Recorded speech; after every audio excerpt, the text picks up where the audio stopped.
Sabda Pandita Ratu. Dalam episode ke-16 ini dengan judul Duka Luka Bumi Blambangan.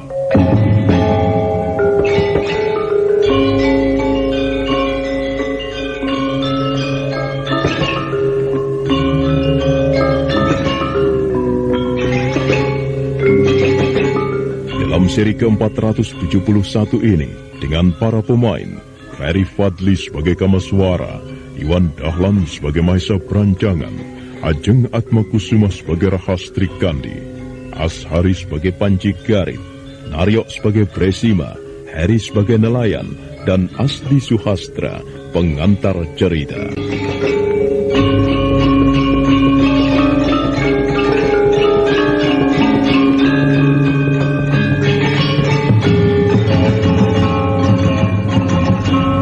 Rombongan itu telah bertambah 1 orang. Kamaswara kemudian merintis jalan dengan memegang parang, membabati sulur-sulur yang menghalangi. Bagi Rahastri Kandi, masuk ke hutan di semenanjung Sempulungan itu merupakan sebuah pengalaman yang sangat menarik. Kita tinggalkan tempat ini, kita terus berjalan. Tetapi masih ada yang bisa ditonton, Kakang Berancangan. Apa, Kamaswara? Lihat yang di sana itu. Apa itu, Kakang? Sebuah gentong. Adakah sebuah gentong yang tergantung di sebuah dahan, Rahastri Kandi? Jadi... Itu sarang tawon dari jenis tawon das.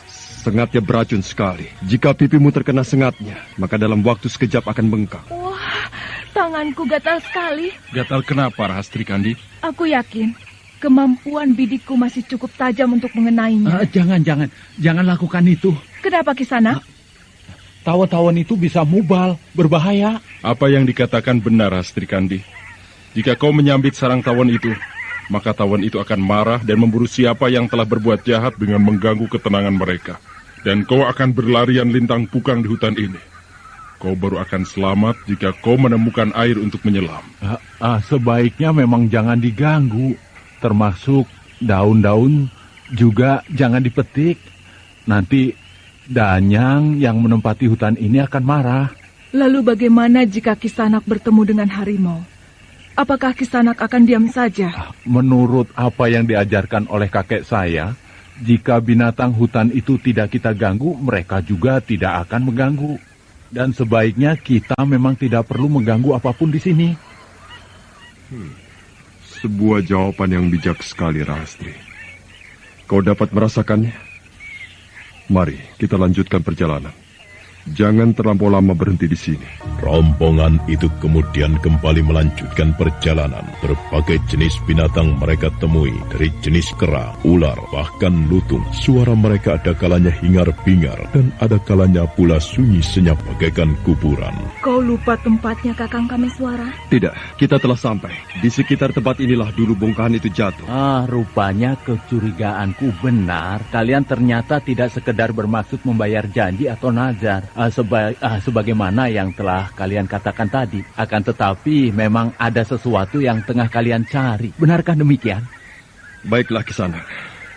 Kita semua memang sedang menuju ke tempat yang dulu pernah menjadi sumber timbulnya malapetaka kabut itu. Oh, bagaimana, Kakang? Jangan sentuh apapun lebih dulu, Rahastri. Maksud Kakang? Pada waktu peristiwa aneh itu terjadi, pepohonan yang paling dekat dengan bongkahan logam itu berada telah berubah menjadi liar. Hidup dan berkemampuan untuk membunuh.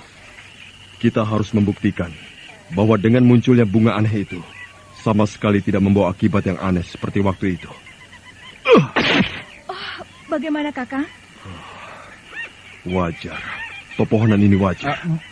Maaf. Ada apa, Kisanak? Benarkah yang kau katakan bahwa tempat ini adalah persembunyian dari kabut yang membunuh itu? Iya, benar. Sebaiknya kita kembali saja. Sebaiknya kita jangan mengusik apapun di sini. Jika kabut itu marah dan kemudian bangkit lagi, Kisanaklah yang akan disalahkan oleh banyak orang. Jangan khawatir, Kisanak. Kabut setan itu telah tumpas.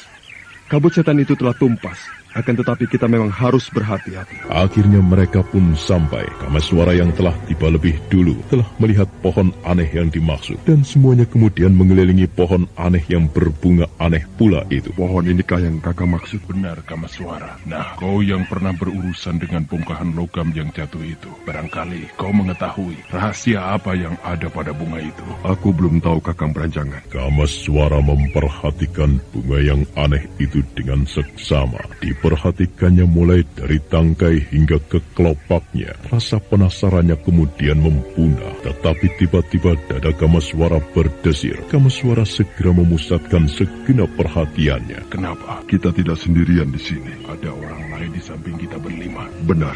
Jangan bersembunyi, Kisanak. Aku tahu kau berada di sekitarku. Ayo, keluarlah. Aku minta sekali lagi, keluarlah. Jangan bersembunyi. Sejenak suasana menjadi hening. Tak seorang pun yang berbicara. Mereka seperti sepakat menunggu orang yang diajak berbicara Kamaswara itu muncul menampakkan diri. Dan akhirnya terdengarlah suara orang mendekat, menyibak semak dan belukar. Dan betapa kagetnya Kamaswara serta Rahastri Kandi melihat siapa yang datang. Paman Wasi?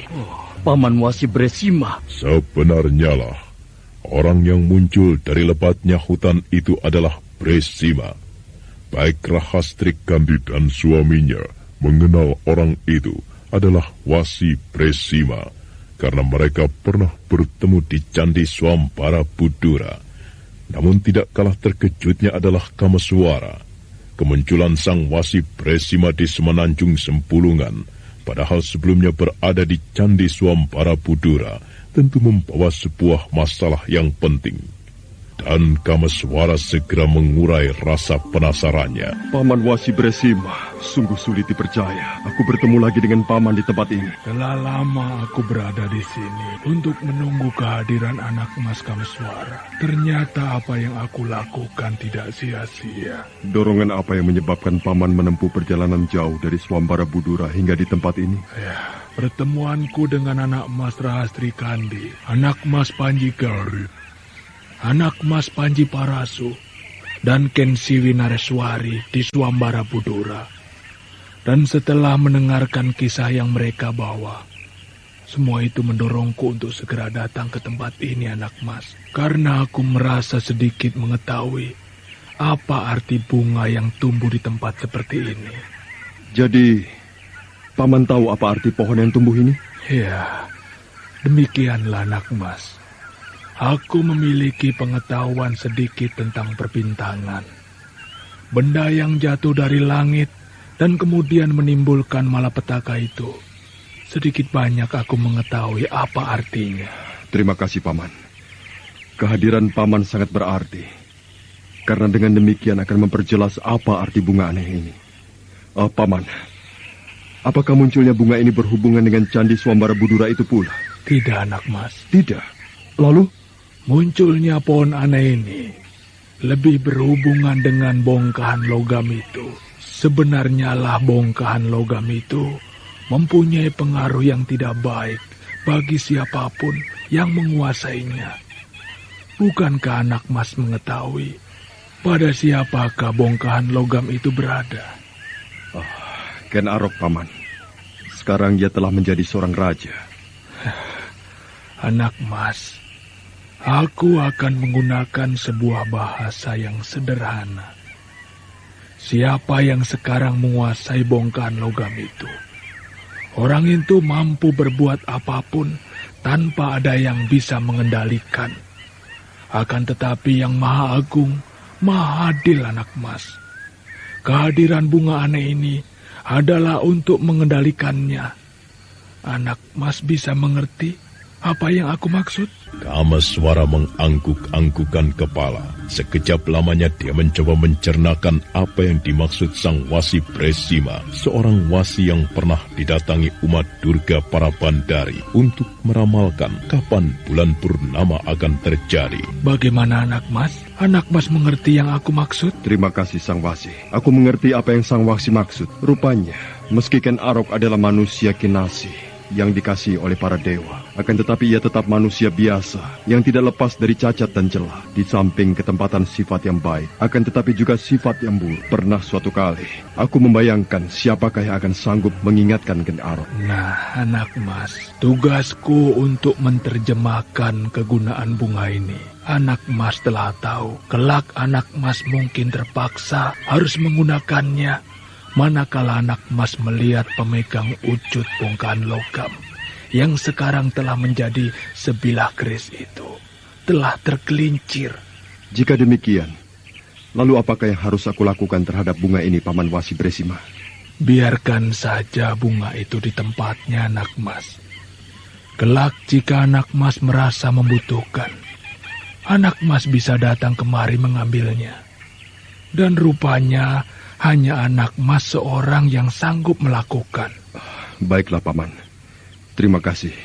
Dengan demikian aku telah mengetahui dengan jelas apa yang sebenarnya terjadi. Waktu merambat, Kamaswara beserta rombongannya kemudian meninggalkan Semenanjung Sempulungan. Bahkan Wasi Bresima tidak keberatan ketika Mahesa Branjangan mempersilahkannya untuk singgah ke Palwasambu. Hari telah senja ketika mereka kembali berada di perkampungan Hamunjar. Kepada nelayan yang telah mengantarnya, Kamaswara menceritakan peristiwa yang sebenarnya terjadi dan memintanya untuk tidak menceritakan kepada siapapun tentang keberadaan bunga aneh yang tumbuh di tengah hutan di tempat jatuhnya bongkahan logam yang kemudian menggegerkan itu.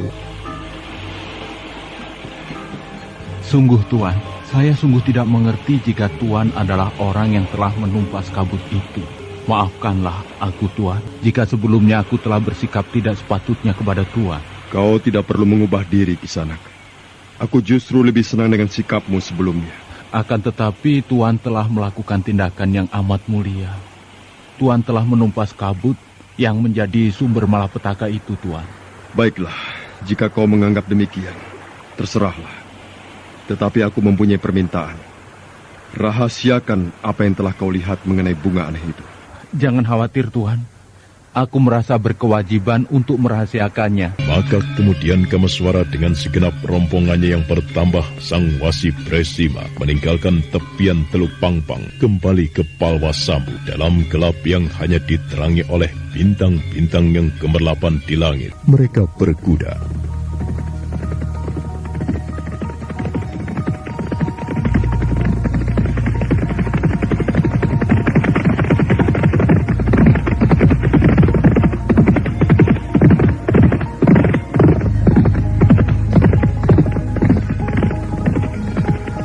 Sang waktu telah menepi tengah malam ketika akhirnya rombongan itu telah kembali dengan selamat di Palwasambu.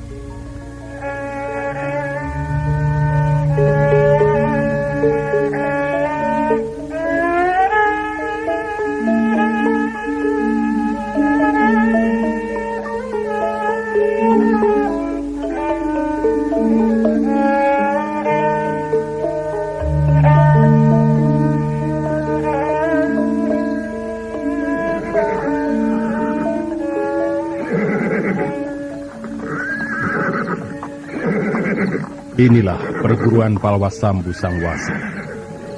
Dan sebagai tuan rumah, aku mengucapkan selamat datang kepada Sang Wasi. Iya.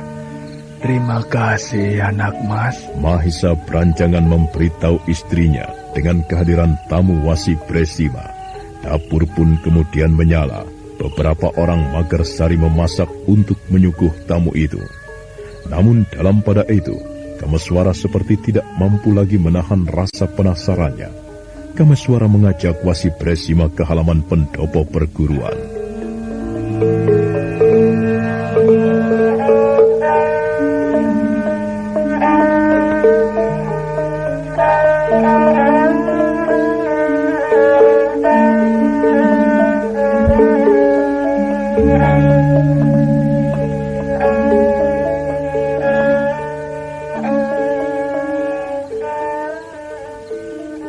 Ada apa, anak mas? Ada sesuatu yang tidak bisa aku tahan lagi, Paman Wasi. Sang Wasi, aku sungguh merasa penasaran atas sesuatu yang pada saat ini sedang mengaduk benakku. Aku berharap Sang Wasi mengetahui jawabnya. Katakan, anak mas. Jika aku mengetahui, aku tentu akan menjawabnya. Sang Wasi, rasanya tidak salah jika aku berharap Sang Wasi bisa menceritakan sesuatu yang lebih jelas atau lebih gamblang atas persoalan yang tengah aku hadapi ini. Kehadiran Sang Wasi Bresima yang mampu menjelaskan apa makna dari bunga aneh yang tumbuh di tempat jatuhnya bongkahan logam dari langit itu menumbuhkan harapan bagiku. Sang Wasi mampu menjelaskan hal-hal yang lain yang masih menjadi rahasia. Bagian manakah yang anak emas maksudkan? Sang Wasi, baru saja aku menginjakan kaki di bumi Belambangan ini. Aku telah berurusan dengan orang yang luar biasa. Ketika aku membawa Pinaka ke Kambang Ayun, aku terbebas dari pengejaran Umadurga para bandari. Aku mendapatkan sebuah petunjuk tentang kutukan-kutukan yang dijatuhkan oleh Warakenya dan Sang Pujangga Sangsari. Warakenya yang telah dibunuh oleh Pujangga Sangsari menjatuhkan kutukan bahwa ia akan lahir kembali ke dunia ini untuk tetap berusaha menghancurkan keberadaan Swambara Budura. Akan tetapi Pujangga Sangsari yang mencemaskan keselamatan candi itu juga menjatuhkan kutukan untuk lahir kembali ke dunia ini dan tetap berusaha menggagalkan niat Umadurga itu. Akan tetapi Sang Wasi, persoalannya adalah Pujangga Sangsari itu telah menggunakan anakku untuk penitisannya.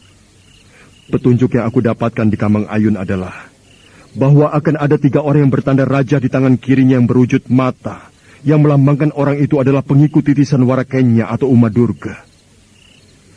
Kemudian akan ada 5 orang yang membawa pertanda aneh pula, yang memiliki lambang Raja Kalacakra, seperti yang dimiliki oleh anakku.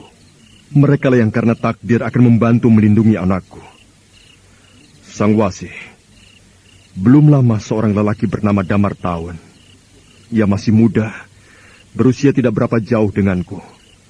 Mula-mula ia datang menunjukkan 2 pertanda aneh di tangan kiri dan kanannya. Di tangan kiri terdapat Raja Mata, sedang di tangan kanan terdapat Raja Kalacakra. Ia aku perintahkan untuk memilih, dan ternyata ia memilih yang salah. Apa yang kemudian anak emas lakukan? Orang itu telah aku bunuh, Sang Wasi. Anak emas telah membunuhnya? Benar, Sang Wasi Bresima. Anak emas bermaksud mengurangi kekuatan mereka. Benar demikian, bukan? Benar, Sang Wasi. Demikian aku mengetahui orang itu memiliki pertanda kutukan itu. Maka aku berketetapan hati untuk membunuhnya. Dengan demikian jumlah mereka telah berkurang seorang. Berarti masih ada 2 yang lain lagi. Kemudian peristiwa berikutnya terjadi kemarin malam. Ketika aku sedang berada di halaman perguruan Palwasambu ini pula, aku menerima sebuah isyarat-isyarat aneh yang nampaknya memang sengaja dilontarkan orang untuk memancingku. Aku mengejarnya, dan ternyata yang aku temukan adalah seorang bocah. Ia memiliki pertanda Raja Kalacakra. Aku tidak mengira dan sulit untuk mengerti mengapa kutukan itu hingga pada seorang bocah. Nama bocah itu Badrawati. Kepada Badrawati yang juga datang untuk memberi petunjuk tentang raja di tangannya, aku perintahkan kepadanya untuk pergi ke Kambang Ayun. Bukan main. Lalu, apakah anak emas menemukan orang-orang berikutnya? Sang Wasi, yang aku ingin menanyakan kepada Sang Wasi adalah, siapakah mereka yang lain itu? Bisakah Sang Wasi menunjukkan siapa saja mereka?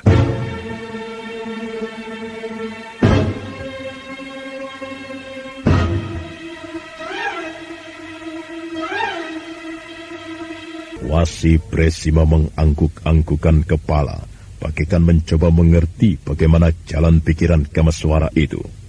Tetapi ternyata tetap saja terasa aneh bagi Wasi Bresima. Bagaimana, Sang Wasi? Anak Mas Kameswara, rupanya anak Mas telah salah mengartikan bagaimana sebenarnya keadaanku. Nampaknya anak Mas menganggap seolah aku mempunyai ketajaman batin atau penglihatan yang tiada terbatas, sehingga kemudian mampu memandang ibarat weruh saturungi winara, yang artinya bisa mengetahui sebelum peristiwanya sendiri terjadi, seolah dengan kemampuan penglihatan mata hati mampu melihat tempat-tempat lain yang terpisah baik dalam ruang atau waktu. Anak Mas keliru. Aku mengerti Sang Wasi. Lagi pula bukan hal itu yang aku maksud. Barangkali Sang Wasi mempunyai sebuah wawasan atau petunjuk dengan cara bagaimana aku melacak untuk mendahului siapakah sebenarnya mereka yang tersentuh kutukan-kutukan itu. Anak Mas menilik kenyataannya. Petunjuk yang anak Mas dapatkan dari Kambang Ayun itu akhirnya telah bermunculan. Aku berpendapat satu persatu pada akhirnya mereka akan menampakkan diri seperti yang belum lama anak Mas Kameswara telah mengalaminya. Seorang pemuda bernama Damar Tahun telah bertemu dengan anak Mas. Kemudian seorang bocah bernama Badrawati juga telah menemui anak Mas. Nampaknya demikian juga dengan yang lain. Satu persatu akan anak Mas ketahui. Akan tetapi aku sangat gelisah, Sang Wasi. Bukan karena aku bermaksud lancang mendahului untuk mengetahui apa yang bakal terjadi. Namun kecemasan terhadap nasib anakku menyebabkan aku tergoda untuk berandai kata.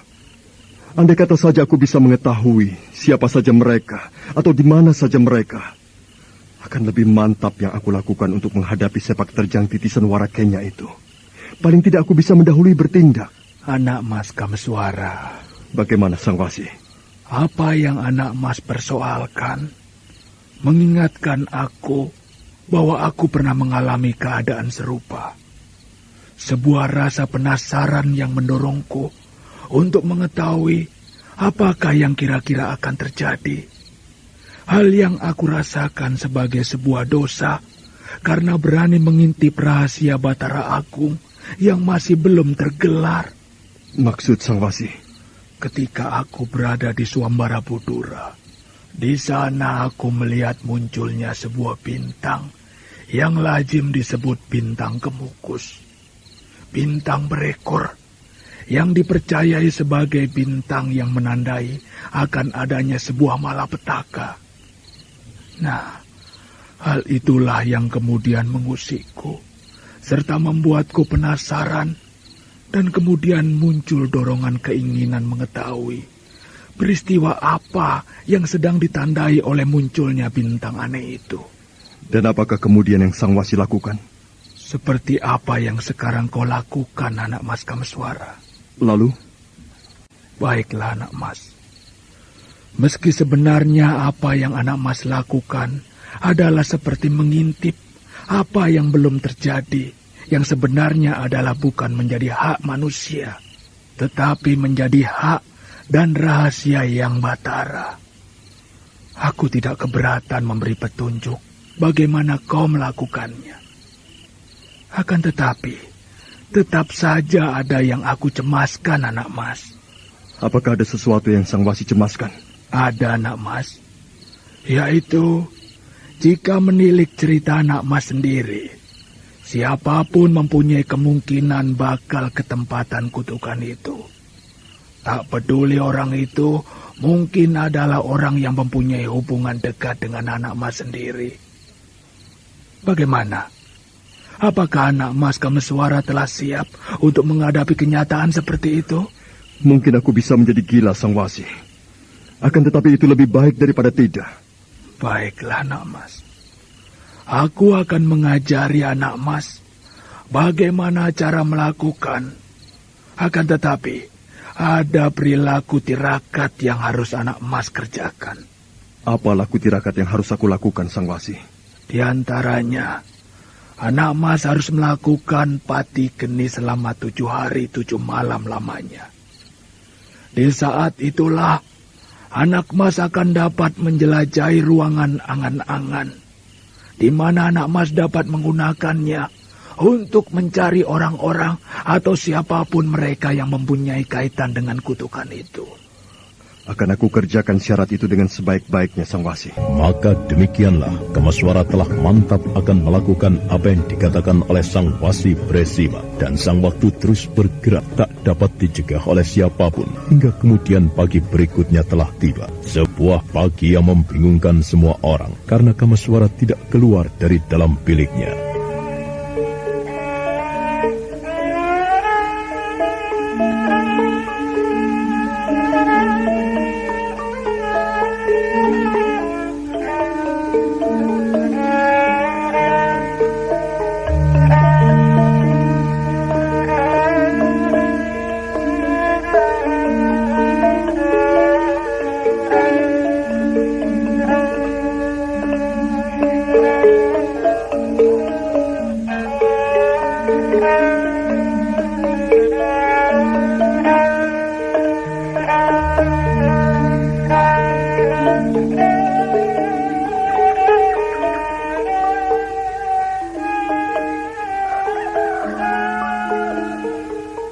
Kenapa dengan kakakmu Rahastri? Apakah Kakang Kameswara telah mempunyai kebiasaan baru, Ayah? Hari telah terang, matahari telah menyembul di langit timur. Akan tetapi, Kakang Kameswara masih tetap berada di dalam biliknya. Tidak mau keluar, Ayah. Aneh. Barangkali sakit, Kakang. Ya, mungkin. Atau bisa jadi ia memang kurang tidur.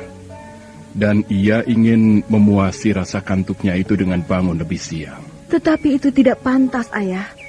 Karena di depan ada seorang tamu, Bapak Wasi Bresima. Kau yakin Kameswara tidur, Rahastri? Atau jangan-jangan ia tidak berada di dalam biliknya? Ada di dalam biliknya, Ibu. Ia tidur bersila. Aku mengintipnya dari celah dinding. Oh, sebaiknya biarkan saja apa yang dilakukannya. Jangan diganggu. Ia tidak sedang tidur. Ia sedang bersemedi. Benar kata Ibu Rahastri Kandi. Biarkan saja apa yang dia lakukan.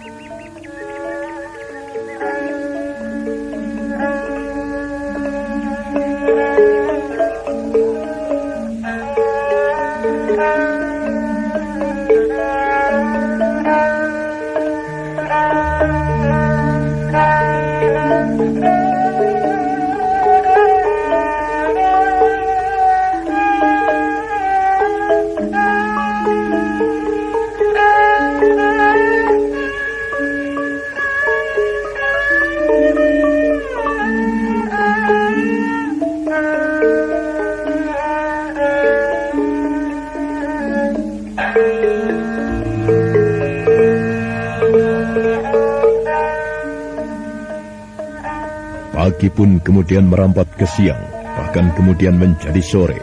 Waktu yang bergerak lewat itu meningkatkan pula kadar penasaran keluarga Beranjangan.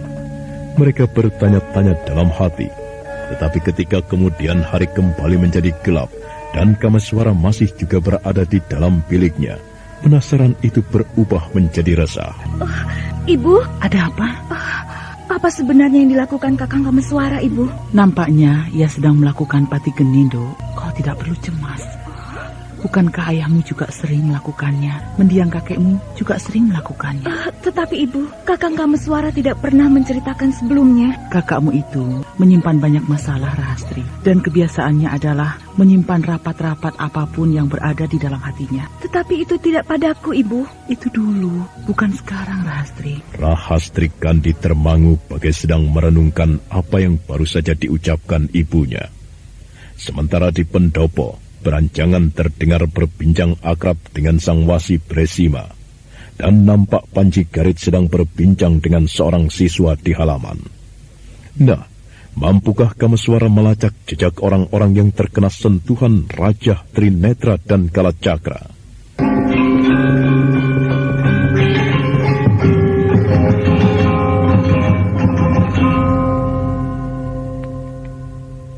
Apa yang dilakukan Kameswara dengan mengunci diri di dalam bilik menumbuhkan rasa penasaran keluarga Beranjangan. Akhirnya mereka mengerti. Setelah seharian, bahkan kemudian hari beranjak malam, tetapi Kameswara masih tetap mengunci diri. Kameswara pasti sedang melakukan sebuah tirakat yang disebut pati geni. Tetapi apa tujuan yang dilakukan Kameswara? Belum seorang pun yang tahu. Sedangkan Sang Wasi Bresima ternyata tidak berbicara soal itu. Sungguh sangat aneh sekali. Kakang Kameswara tidak bercerita sebelumnya bahwa Kakang akan melakukan pati geni. Bahkan sebelumnya Kakang Kameswara merencanakan akan segera meninggalkan Palwasambu. Rahastri, orang melakukan pati geni atau melakukan tirakat yang lain adalah untuk melambari adanya suatu permohonan kepada Hyang Batara Agung agar apa yang diinginkannya menjadi kenyataan. Demikian pula dengan apa yang saat ini tengah dilakukan oleh kakakmu. Cobalah sekarang kau pikirkan apa kira-kira yang diinginkan kakakmu itu. Kameswara menyimpan masalah berat dan adalah lumrah jika kemudian kakakmu melakukan tirakat pati geni, berpuasa dengan mengunci diri di dalam bilik untuk beberapa hari lamanya. Ibu benar. Benar bagaimana, Nduk? Kakang Kameswara tentu merasa amat prihatin dengan nasib anaknya yang tercemar kutukan aneh itu. Tercemar kutukan bagaimana? Lalu apa namanya kalau bukan tercemar oleh kutukan, Ibu? Kalau tidak, tentu para Meswara akan menjadi bayi biasa. Takdir, Nduk. Dan takdir tidak memandang siapapun. Itulah, Ibu. Aku bermaksud mengatakan, Kakang Kameswara rupanya merasa sangat prihatin dengan apa yang dialami oleh anaknya itu. Dan ia melakukan pati geni untuk itu. Tetapi, tetap saja aku merasa heran, karena Kakang Kameswara melakukannya seperti tanpa direncanakan. Barangkali itu karena petunjuk yang didapatnya dari tamunya itu, Nduk. Ia seorang wasi. Tentu luas wawasannya. Oh ya, Ibu hampir lupa siapa namanya ya?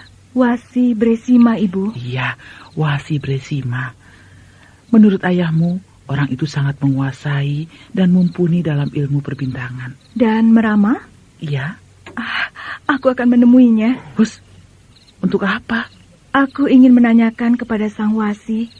Nampaknya benar, Sang Wasi itu orang yang paling tahu di samping Kakang Kameswara tentang apa yang dilakukan dengan pati geni itu. Dan aku ingin mengetahui bagaimana masa depanku, Ibu. Hus, masa depan apa? Bukankah Sang Wasi itu mempunyai kemampuan meramal masa depan seseorang? Biarlah mereka berbincang di depan, Duk. Kau tidak perlu ikut melibatkan pembicaraan para lelaki. Ibu, mengapa Ibu masih mempunyai pendapat seperti itu?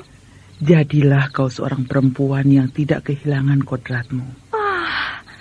Kalau ayah juga berpendapat seperti itu, ayah tentu tidak akan menurunkan ilmu kanuragan pada Ibu. Rahastri Kandi kemudian melangkah ke pendopo setelah selesai membantu ibunya membenahi sisa makan malam. Tetapi Rahastri Kandi justru menjadi ragu ketika mendengar percakapan tamu itu dengan ayah serta suaminya nampak demikian akrab.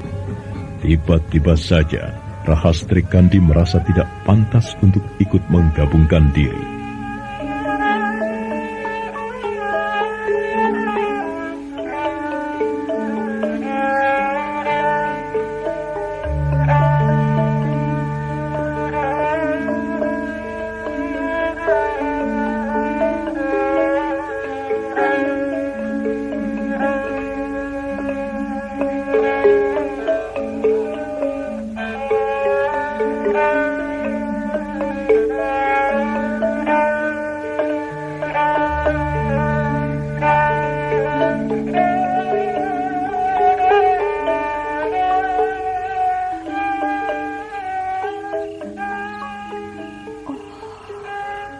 Mereka berbincang demikian akrab. Rasanya memang tidak pantas jika tiba-tiba aku menggabungkan diri dan menanyakan apa yang dilakukan Kakang Kameswara. Apa yang kau lakukan, Rastri? Kau, Kakang? Kau terkejut? Aku sedang memikirkan apa yang diperbuat Kakang Kameswara dengan puasa pati geninya itu. Kakang muncul begitu saja, bagaikan hantu. Rastri, kita pulang atau menginap di sini, ha? Pulang kemana, Kakang? Kau lupa kalau kita sudah punya rumah sendiri, Kakang, aku sering merasa aneh kalau mengucapkan kata pulang, karena ini juga rumahku. Dari kecil aku dibesarkan di sini. Menginap di sini? Iya. Baiklah. Tetapi sebaiknya aku pulang, Rastri. Rumah kita tidak ada yang menunggu. Kalau ada maling yang berani masuk, bagaimana? Tunggu, Kakang, aku ikut. Bagaimana kau ini sebenarnya, Rastri? Aku ikut pulang saja, Kakang. Aku sudah mengantuk. Lagi pula, nanti aku dimarahi ibu membiarkan Kakang pulang sendirian. Aku tidak apa-apa. Tidak, Kakang. Tiba-tiba aku berkeinginan untuk pulang saja. Besok pagi kita kembali lagi. Barangkali Kakang Kameswara sudah wudar dari semadi yang dilakukannya. Aku akan membantu ibu untuk kesibukan di dapur.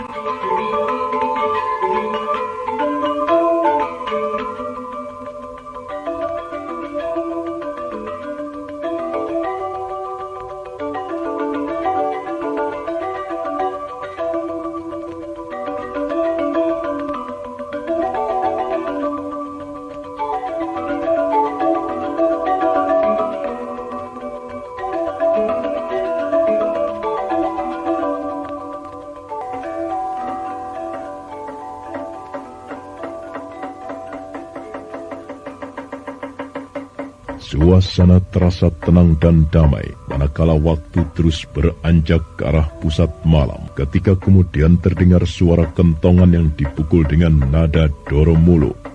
Maisa Beranjangan mempersilahkan kepada sang wasi Bresima untuk beristirahat di bilik yang telah disediakan.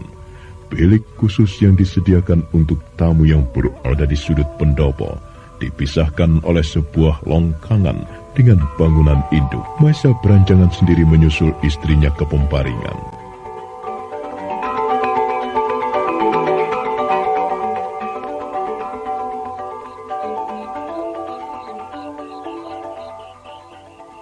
Rahastri menginap di sini, Nyai. Tidak, Kakang. Rahastri dan suaminya sudah pulang. Nampaknya mereka lebih sreg di rumah barunya itu. Sebenarnya aku lebih sreg jika untuk malam ini dan beberapa malam mendatang mereka menginap di sini saja. Kenapa? Aku mencemaskan sesuatu, Nyai. Oh, sesuatu apakah itu, Kakang? Aku merasa di luar sana ada semacam bahaya. Aku cemas jika bahaya itu sampai menyentuh mereka. Bahaya apa, Kakang? Ya, aku tidak bisa menyebut bahaya apakah itu. Akan tetapi yang jelas dan menjadi kenyataan sejak kedatangan Kameswara, berbagai persoalan telah muncul di Palwasambu. Aku cemas, Nyai. Jika demikian, Kakang bisa mengutus seseorang untuk menjemput mereka kembali. Biarlah. Mungkin aku saja yang terlalu berprasangka. Jangan begitu, Kakang. Jika firasat Kakang mengatakan adanya bahaya, panggil saja mereka. Suruh seorang cantrik untuk menjemput. Kau benar, Nyai. Baiklah. Aku akan menyuruh seorang cantrik untuk memanggil mereka. Sekedar untuk berjaga-jaga agar tidak terjadi apa-apa. Maka demikianlah Maisa Beranjangan memerintahkan kepada seorang cantrik untuk memanggil Panji Garit dan istrinya. Kedatangan cantrik itu mengejutkan Rahastri Kandi yang baru saja lelap setelah sebelumnya kesulitan untuk tidur. Ada orang mengetuk pintu. Siapa ya? Baru saja aku mau tidur setelah sebelumnya kancilan. Sekarang ada orang yang mengganggu. Kakak, ada orang yang mengetuk pintu. Bangunlah, Kakak. Siapa? Aku, Nyai. Aku siapa? Cantrik. Aku disuruh ayahmu untuk menjemput Nyai. Ada sesuatu yang penting yang akan dibicarakan oleh Ki Beranjangan. Rahastri Kandi terkejut. Serentak rasa kantuk yang semula mengganduli kepalanya langsung lenyap entah kemana perginya. Rahastri Kandi kemudian menggoyang lengan suaminya lebih keras. Maka demikianlah dengan bertanya-tanya dalam hati, Rahastri Kandi dan suaminya bergegas kembali menuju ke Palwasambu untuk menemui ayahnya, Ki Mahisa Beranjangan. Ada apa, Ayah? Pasti ada sesuatu yang penting. Sebenarnya tidak ada apa-apa.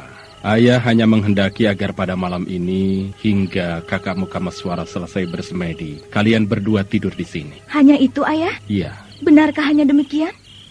Tidakkah Ayah menyembunyikan sesuatu? Ayah hanya merasa cemas. Di luar sana siapa tahu tengah bersembunyi bahaya.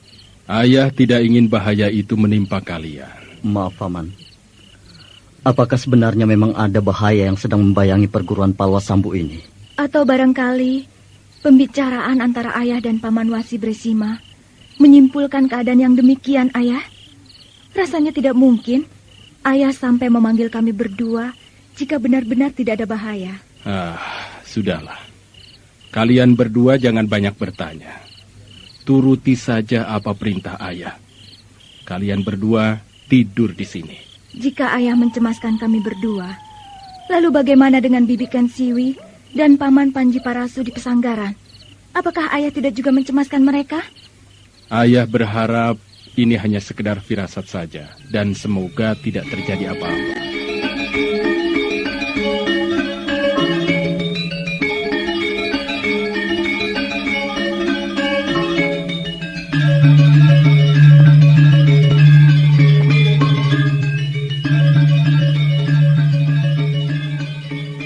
Sebenarnya lah apa yang dicemaskan oleh Maesa Beranjangan menjadi kenyataan.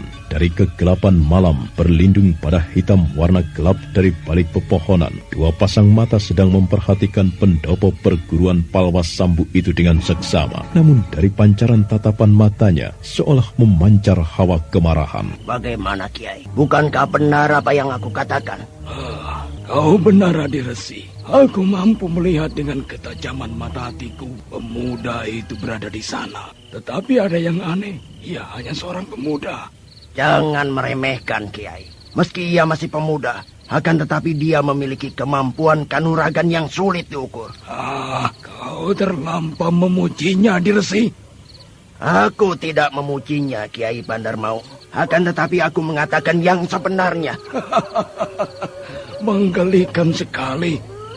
Bagaimana Adiresi bisa dikalahkan oleh seorang pemuda yang masih ingusan seperti itu? Apakah yang bisa dilakukan oleh seorang anak muda?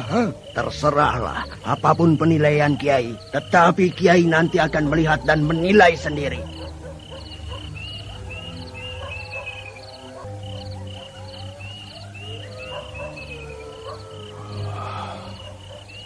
Nolong anjing, jeritan benceng. Adakah yang aneh pada keadaan ini? Atau aku hanya dililit oleh prasangka belaka? Rasanya ada sesuatu yang tidak wajar. Sesuatu apakah itu? Itulah yang aku tidak tahu. Akan tetapi, tetap saja aku merasa ada sesuatu yang aneh. Sejenis sirupkah yang menjalar di udara yang dingin ini? Rasanya bukan. Kakang. Bagaimana, Rahasri? Kakang mendengar suara itu? Nah, itu lagi. Jeritan burung benceng. Itukah yang kau maksud, Rahasri? Benar, Kakang. Juga lolong anjing. Rupanya, apa yang digelisahkan ayah, benar, Kakang. Burung benceng menjerit biasanya karena ia melihat sesuatu yang tidak wajar. Demikian juga dengan anjing. Jika melolong ngelangut seperti itu, menjadi sebuah tanda jika ia melihat sesuatu. Melihat demit? Suasana yang terlihat tenang dan damai, dan bahkan kemudian telah menghantarkan Nyai Maesa Beranjangan ke alam mimpi itu, ternyata justru membuat Maesa Beranjangan menjadi gerah. Maesa Beranjangan segera keluar lagi dari dalam biliknya, menuju ke halaman. Ditemuinya beberapa orang muridnya yang masih terjaga. Kalian tidak merasa ngantuk? Tidak, Guru. Guru justru keluar lagi. Udara di dalam ruangan terasa gerah. Apakah kau tidak merasakan itu? Gerah? Rasanya tidak. Aku merasakan udara justru sejuk, Guru. Bukankah demikian, Wito? Iya, udara sejuk. Jika demikian, perasaanku saja yang mungkin menipuku. Aku merasa sangat gerah, padahal sebenarnya tidak. Kalian tidak merasa ngantuk? Tidak, Guru. Baiklah. Berjagalah kalian semua dengan baik. Aku akan kembali ke pendopo saja. Siapa tahu di pendopo aku justru bisa tidur. Silakan, Guru.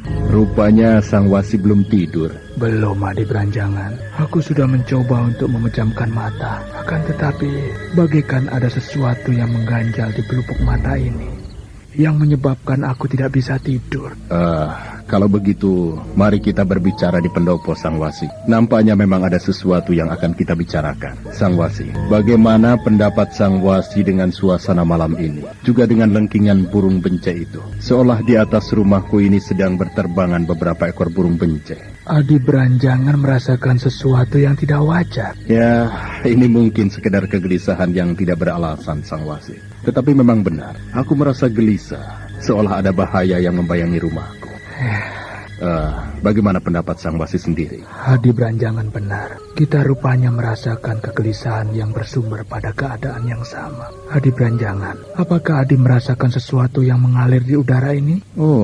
Rupanya Sang Wasi merasakan apa yang aku rasakan. Benar, Sang Wasi? Udara yang mengalir ini seperti membawa sesuatu yang tidak wajar. Bagaikan isyarat sebuah sirup yang membuat mengantuk. Akan tetapi yang ini tidak. Benar, aku juga merasakan demikian, Adi. Jika demikian, kesimpulannya adalah memang ada orang yang telah menyebarnya. Benar. Jika demikian, Sang Wasi, biarlah aku akan menemui anak dan menantuku, supaya mereka siap menghadapi keadaan apapun yang akan terjadi di sini. Silakan, Adi. Panji Garing, apa yang aku cemaskan ternyata benar. Rupanya memang ada orang yang bermaksud tidak baik dengan kita. Bersiaplah kalian berdua. Barangkali malam ini akan terjadi sesuatu. Sebenarnya, apakah ayah berhasil mengetahui sesuatu? Rastri Kandi, jika kau memperhatikan udara yang mengalir ini, kau akan merasakan ada sesuatu yang tidak beres. Sekarang, pergilah kau ke bilik ibumu, bangunkan ibumu, dan jaga supaya tenang. Dan kau Panji Garit, ikut paman ke pendopo. Lebih baik siapkan pula senjata yang kau miliki. Baik, Ayah. Waktu pun kemudian terus bergerak lewat. Diam-diam ketegangan telah menjalar di rumah Ki Mahisa Branjangan. Rahastri Kandi telah memegang senjata dan pakaiannya telah berubah menggunakan pakaian kanuragan yang memungkinkan dia mampu bergerak lebih leluasa. Sementara itu di pendopo perguruan, Mahisa Branjangan dan Sang Wasi Bresima bersikap menunggu. Suasana yang penuh teka-teki. Benar, Adi. Keadaan ini penuh teka-teki. Kita masih belum mengetahui apa sebenarnya yang mereka kehendaki. Dan sesuatu yang mengalir di udara ini seperti sirap. Akan tetapi bukan sirap. Jika sirap, akibatnya adalah jelas. Membuat wilayah yang menjadi sasaran ilmu itu akan dilanda kantuk yang tidak tertahankan dan kemudian kehilangan kesadaran. Akan tetapi yang ini rasanya sulit untuk ditebak. Apa tujuannya? Ya, memang aneh. Barangkali apa, Adi? Apakah bukan Kameswara sebenarnya yang dijadikan sasaran? Adi benar. Iya, betapa bodohnya aku ini, yang tidak segera mengetahui bahwa yang bisa kita rasakan mengalir di udara ini sekedar imbasan belaka. Sedangkan yang menjadi tujuan mereka yang sebenarnya adalah anak Mas Kameswara. Jika demikian, apakah kira-kira yang telah dilakukan orang yang menyembunyikan diri itu terhadap Kameswara? Itu juga masih menjadi tanda tanya di Branjangan. Apakah Kameswara perlu pudar dulu dari semadinya? Tidak di Branjangan. Jangan lakukan itu. Sebaiknya anak Mas Kameswara jangan diganggu. Maaf, Bapak Wasi. Lalu apakah yang dilakukan Paman Kameswara itu? Sang Wasi Bresima termangu sejenak, bagai mempertimbangkan apakah pertanyaan itu perlu dijawab atau tidak. Namun ketika Sang Wasi bermaksud membuka mulut, tiba-tiba ketajaman mata hatinya merasakan getar-getar aneh yang mengalir di udara itu, bergerak semakin tajam dan semakin meningkat. Bahkan kemudian Panji Garit yang semula belum mampu menangkap gejala aneh itu, mulai dapat merasakannya.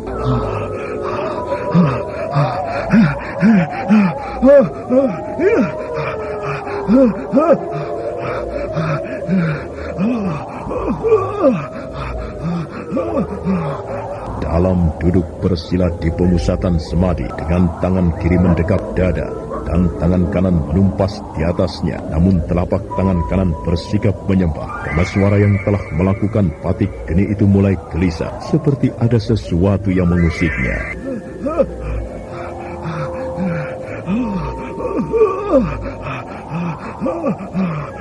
Keadaan yang aneh ini mengalir semakin tajam dan nampaknya memang Kameswara yang menjadi sasarannya. Benar, Adi Branjangan. Lalu apakah kita akan membiarkan hal ini begitu saja, Sang Wasi? Ada baiknya kita pancing mereka keluar agar kita tidak terlampau lama menunggu. Iya. Hai, kalian yang berada di kegelapan malam, keluarlah. Jika kalian mempunyai maksud sesuatu, mari kita bicarakan. Tetapi kalian jangan bersembunyi seperti itu, berperilaku seperti pencuri. Keluarlah. Kurang ajar. Kurang ajar? Siapa yang telah dengan cara pengecut melemparkan pisau ini, ha? Ayo keluar! Keluarlah Kisanak. Pisaumu hampir saja menggapai jantungku. Untung aku bisa menangkapnya. Jika tidak, tentu aku telah mati. Keluarlah dan marilah kita berbicara. Perbuatan pengecut yang tidak tahu malu. Ayo keluar! Keluarlah kau! Jangan bersembunyi seperti itu. Dari arah kegelapan malam, akhirnya muncul dua sosok bayangan yang melangkah mendekati mereka. Disiram oleh cahaya oncor yang membakar minyak lemak dan minyak kelapa, Mahisa Branjangan mampu mengenali orang yang datang itu. Mahisa Branjangan merasakan dadanya berdesir. Rupanya kau, Sang Resi. Aku yang datang, Kisanak Mahisa Branjangan. Oh, apa keperluanmu datang lagi kemari, Sang Resi? Aku datang lagi bersama seorang kawanku ini. Suruh pemuda adikmu itu keluar. Kami tahu dia berada di dalam sana. Kalau dia tidak mau keluar, maka aku akan membakar rumah ini seperti yang pernah dia lakukan padaku. Sayang sekali, Sang Resi. Sebaiknya Sang Resi kembali saja, karena Kameswara sedang melakukan sebuah semadi dan tidak bisa diusir. Baiknya kau tahu diri, Kisanak Maesa Beranjangan.